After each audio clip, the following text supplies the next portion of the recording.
ನಾನು ಹರ್ಷಿತಾ. ಕಾರವಾರ ಪ್ಲಸ್ ಚಾನೆಲ್ಗೆ ಸ್ವಾಗತ.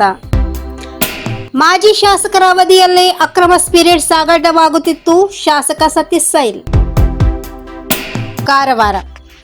ಕಾರವಾರದ ಜಿಲ್ಲಾ ಪತ್ರಿಕಾ ಭವನದಲ್ಲಿ ಕರೆದ ಸುದ್ದಿಗೋಷ್ಠಿಯನ್ನ ಉದ್ದೇಶಿಸಿ ಮಾತನಾಡಿದ ಶಾಸಕ ಸತೀಶ್ ಸೈಲ್, ಮಾಜಿ ಶಾಸಕಿ ರೂಪಾಲಿ ನಾಯ್ಕ್ ಮಾಜಾಡಿಯಲ್ಲಿ ಸ್ಪಿರಿಟ್ ಟ್ಯಾಂಕರ್ ಅನ್ನ ಅಬಕಾರಿ ಇಲಾಖೆಯ ಅಧಿಕಾರಿಗಳು ವಶಕ್ಕೆ ಪಡೆದ ಪ್ರಕರಣದಲ್ಲಿ ನನ್ನ ವಿರುದ್ಧ ಆಧಾರರಹಿತವಾಗಿರುವ ಆರೋಪ ಮಾಡಿದ್ದಾರೆ ಎನ್ನುವ ಮೂಲ ಮಾಜಿ ಶಾಸಕರ ಆರೋಪವನ್ನ ತಳ್ಳಿ ಹಾಕಿದ್ದಾರೆ. ಮಾಜಾಡಿ ಚೆಕ್ ಪೋಸ್ಟ್ನಲ್ಲಿ ಸ್ಪಿರಿಟ್ ತುಂಬಿದ ಟ್ಯಾಂಕರ್ ಹಾಗೂ ಚಾಲಕರನ್ನ ವಶಕ್ಕೆ ಪಡೆದುಕೊಂಡರೂ ಸಹ ಪ್ರಕರಣ ದಾಖಲಿಸಿರಲಿಲ್ಲ. ಈ ಬಗ್ಗೆ ನನಗೆ ವಿಚಾರ ಗೊತ್ತಾದ ಬಳಿಕ ಸ್ಥಳಕ್ಕೆ ಭೇಟಿ ನೀಡಿ ಅಧಿಕಾರಿ ಜೊತೆ ಚರ್ಚಿಸಿದ್ದೇನೆ ಹೊರತು ನನಗೂ ಟ್ಯಾಂಕರ್ಗೂ ಯಾವ ಸಂಬಂಧವೂ ಇಲ್ಲ ಎಂದು ಶಾಸಕ ಸತೀಶ್ ಸೈಲ್ ಸ್ಪಷ್ಟನೆ ನೀಡಿದ್ದಾರೆ. ನಾನು ಪತ್ರಕರ್ತರ ಜೊತೆ ಸ್ಥಳಕ್ಕೆ ಹೋಗಿದ್ದೆ. ನಾನು ಈ ಪ್ರಕರಣದಲ್ಲಿ ಭಾಗಿ ಇದ್ದರೆ ಯಾಕೆ ಪತ್ರಕರ್ತರನ್ನ ಸ್ಥಳಕ್ಕೆ ತೆಗೆದುಕೊಂಡು ಹೋಗುತ್ತಿದ್ದೆ? ಆರೋಪ ಮಾಡುವ ಮುನ್ನ ಮಾಜಿ ಶಾಸಕರಾಗಿರುವ ಇವರು ಸತ್ಯಾಸತ್ಯತೆಯ ಬಗ್ಗೆ ತಿಳಿದುಕೊಂಡು ಮಾತನಾಡಬೇಕು ಎಂದು ಸೈಲ್ ಹೇಳಿದರು. ಕೆಲ ದಿನದ ಹಿಂದೆ ಸಹ ವಾಹನವೊಂದನ್ನು ಅಬಕಾರಿ ಅಧಿಕಾರಿಗಳು ಹಿಡಿದು ಬಿಟ್ಟ ವಿಷಯ ತಿಳಿದಿತ್ತು. ಇದೇ ರೀತಿ ಈ ಪ್ರಕರಣ ಆಗಬಹುದು ಎಂದು ಪತ್ರಕರ್ತರನ್ನ ಕರೆದುಕೊಂಡು ಹೋಗಿದ್ದೆ. ನನ್ನ ಮೇಲೆ ಆರೋಪ ಮಾಡಲು ಯಾವ ವಿಷಯವೂ ಇಲ್ಲ ಎಂದು ಸುಳ್ಳು ಆರೋಪ ಮಾಡುತ್ತಿದ್ದಾರೆ.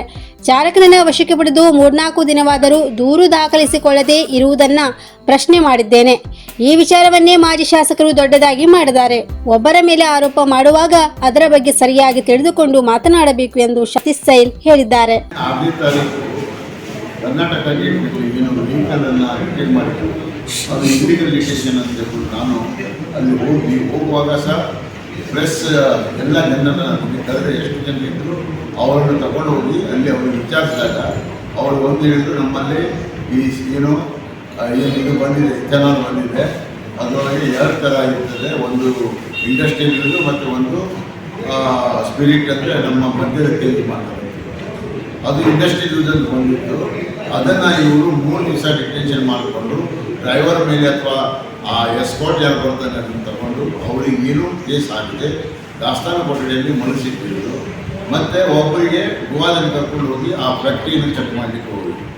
ಇವತ್ತು ಕರ್ನಾಟಕ ಸರ್ಕಾರದಲ್ಲಿ ನನ್ನ ಪ್ರಕಾರ ಸರ್ಕಾರ ಸೆಂಟ್ರಲ್ ಗೌರ್ಮೆಂಟ್ ಪ್ರಕಾರ ಇದು ಏನಾಗಿದೆ ಮೂವ್ಮೆಂಟ್ ಇದೆ. ಆದರೂ ಸಹ ಇದು ಗೋವಾ ಹೋಗುವಾಗ ಅವರು GST ಕಟ್ಟಿದ್ದನ್ನು ಸರ್ಟಿಫಿಕೇಟನ್ನು ತೋರಿಸಿದ್ದಾರೆ. ಅದನ್ನು GSTಯಿಂದ ಇವರು ಏನು ಹೇಳ್ತಾ ಇದ್ದಾರೆ ಅಂತ ಹೇಳಿದ್ರೆ ಅಲ್ಲಿ ಹೋಗುವಂಥ ಮಾಲು ಎಲ್ಲಿ ಗೋವಾದಲ್ಲಿ ಆ ಮಾಲು ಗೋವಾದ ಫ್ಯಾಕ್ಟ್ರಿ ಇದರಿಂದ ಗೋವಾದಲ್ಲಿ ಏನಾದರೂ ಪ್ರಾಬ್ಲಮ್ ಆಗಿದ್ರೆ ಬೇರೆ ಇವರು ಬಂದು ನನ್ನ ಹೆಸರು ತಗೊಂಡು ನಾನು ಈ ಕಡೆ ನಮ್ಮ ಶಾಸಕಿ ಓಲ್ಡ್ ಯಾರೋ ಮಾಜಿ ಶಾಸಕಿಯಾದಂಥ ರೂಪಾಲಿ ಬಂದು ನನಗೆ ಹೇಳ್ತಾ ಇದ್ದಾರೆ, ಸತ್ಯಕ್ಕೆ ಅವ್ರಿಗೆ ಹಸ್ತಕ್ಷೇಪ ಇದೆ, ಇವರು ಈ ಕಡೆಯವರು ಸ್ಪಿರಿಟ್ ಕಡೆಯವರು ಆ ಕಡೆಯವರು ಅಂತ ಹೇಳಿದ್ದಾರೆ. ಅವರಿಗೆ ಒಂದೇ ಒಂದು ಗೊತ್ತಾಗಬೇಕು, ಇದು 2018ರಿಂದ ನಡೀತಾ ಇದೆ. 2018ರಿಂದ 2023 ತನಕ ಇವರ ಸರ್ಕಾರದಲ್ಲೇ ನಡೀತಾ ಇತ್ತು. ಅದರಿಂದ ಇವರಿಗೆ ಅದಕ್ಕೆ ಕನೆಕ್ಷನ್ ಇತ್ತಂತ ಅವ್ರ ಮಾತಿನಲ್ಲೇ ಕಾಣ್ತಾ ಇದೆ. ನನಗಂತೂ ಅದ್ರ ಬಗ್ಗೆ ಇನ್ನೂ ಗೊತ್ತಿಲ್ಲ. ನಾನು ಯಾಕೆ ಹೋಗಿದ್ದೆ ಅಂತ ಹೇಳಿದರೆ, ಈ ಹಿಂದೆ ಒಂದು ವೆಹಿಕಲನ್ನು ಡಿಟೈನ್ ಮಾಡಿಕೊಂಡು ಆ ವೆಹಿಕಲ್ ಸಂಜೆ ಅಲ್ಲಿ ಇರಬೇಕಿತ್ತು, ಕೇಸ್ ಆಗಿದ್ದ ವೆಹಿಕಲ್. ಆ ಕೇಸ್ ವೆಹಿಕಲ್ ಇಲ್ಲ ಅಂತ ಕೇಳಿದ ನೋಡುವಾಗ ಹೋಗಿದಾಗ ಈ ಮಾತನ್ನು ನನಗೆ ಡ್ರೈವರ್ ಸಿಕ್ಕಿದಾಗ ಮತ್ತೊಂದು 2 ಜನ ಫೋನ್ ಮಾಡಿದಾಗ ನಾನು ಅದನ್ನು ಹೇಳ್ಕೊಟ್ಟೆ. ಇಷ್ಟೇ ಬಿಟ್ಟು ಇವರು ಬಂದು ರಾಪ ಮಾಡಿದ್ದೀನಿ ಅಂತ ಹೇಳೋದಲ್ಲ. ಮತ್ತು ನಾನು ಏನಾದರೂ ಇದರ ಬಗ್ಗೆ ಸಪೋರ್ಟ್ ಇದ್ದರೆ ನಾನು ನಿಮ್ಮನ್ನು ಕರ್ಕೊಂಡು ಹೋಗಿ ಅಲ್ಲಿ ನನ್ನ ಬಹಿರಂಗವಾಗಿ ನನ್ನ ಮಾತಲ್ಲಿ ನಾನು ಬಹಿರಂಗ ಕೊಡ್ತೀನಿ ಅಂತ ತಮಗೂ ಗೊತ್ತಿದೆ.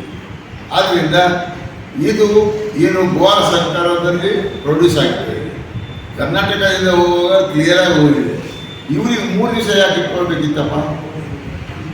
3 ದಿವಸ ಇಟ್ಟು ಒಂದು SP ಅವರಿಗಾದ್ರೂ ಗಮನ ತಂದರೆ ಕೇಳಿಲ್ಲ. ಆಮೇಲೆ ಎಕ್ಸೈಸ್ನಲ್ಲಿ ಅಡಿಷನಲ್ ಕಮಿಷನರ್ ಹೇಳಿದ್ರು ನನ್ನ ಗಮನ ಅದರಲ್ಲಿ ಇದೆ ಅಂತ ಹೇಳಿದರು. ಆವಾಗ ನಾನು ಹೇಳಿದೆ, ಸರ್ ಇದು looks like illegal detention, please take action. ಇಲ್ಲ ನಾನು ನಾಳೆ ಒಳಗೆ ಇದ್ರ ಬಗ್ಗೆ ಆ್ಯಕ್ಷನ್ ತಗೋತೀನಿ ಅಂತ ಹೇಳ್ಕೊಂಡು ಮಂಗಳೂರಿನಲ್ಲಿರುವಂಥ ಯಾರು ಇವರು ಹೇಳಿದ್ರು. 87 ವರ್ಷದಿಂದ ಗ್ರಾಹಕರ ವಿಶ್ವಾಸದಡಿಯಲ್ಲಿ ನರಸಿಂಹ ಮಾರ್ಕೆಟ್ ಕಾರವಾರ ಆಧ್ಯಾತ್ಮಿಕ ಧಾರ್ಮಿಕ ಪೂಜಾ ಸಾಮಗ್ರಿಗಳ ಹಾಗೂ ಸಾಂಪ್ರದಾಯಿಕ ಶೈಲಿಯಲ್ಲಿ ಮನೆಯಲ್ಲಿ ತಯಾರಿಸಲ್ಪಟ್ಟ ಶುದ್ಧ ಹಾಗೂ ರುಚಿಕರ ತಿಂಡಿ ತಿನಿಸುಗಳ ಏಕೈಕ ಮಳಿಗೆ. ಪೂಜಾ ಹೋಮ ಹವನ, ಮದುವೆ, ಮುಂಜಿ, ಗೃಹ ಪ್ರವೇಶ ಎಲ್ಲ ಕಾರ್ಯಕ್ಕೆ ಬೇಕಾಗುವ ಪೂಜಾ ಸಾಮಗ್ರಿಗಳು, ಬಾಳೆ ಎಲೆ, ಬಾಳೆಗಿಡ, ಬಾಳೆಗೊನೆ, ಮಾವಿನ ತೋರಣ, 5 ಜಾತಿಯ ಜೋಡು ಹಣ್ಣುಗಳು, ಬೇಲಪತ್ರೆ, ತುಳಸಿ, ಹರಿಯಾಳ, ಶಂಖ, ರುದ್ರಾಕ್ಷ, ಕಡಧಾನ್ಯ, ಬಾಸಿಂಗ, ಮದುವೆ ಡಿಸೈನ್ ಕಾಯಿ, ಹೂವಿನ ಹಾರ, ಆಕಳ ಶುದ್ಧ ಹಾಲು, ಶುದ್ಧ ಗೋಮೂತ್ರ, ತುಪ್ಪ ಸಿಗುತ್ತದೆ. ನಿಮಗೆ ಲಭ್ಯವಿರುವ ವಸ್ತು ಕಾರವಾರದ ಯಾವುದೇ ಭಾಗದ ಮನೆಗೆ ಮುಟ್ಟಿಸುವ ವ್ಯವಸ್ಥೆಯ ನಮ್ಮ ನರಸಿಂಹ ಮಾರ್ಕೆಟ್ ಕಾರವಾರ. ಒಮ್ಮೆ ಭೇಟಿ ನೀಡಿ ಖಚಿತಪಡಿಸಿಕೊಳ್ಳಿ.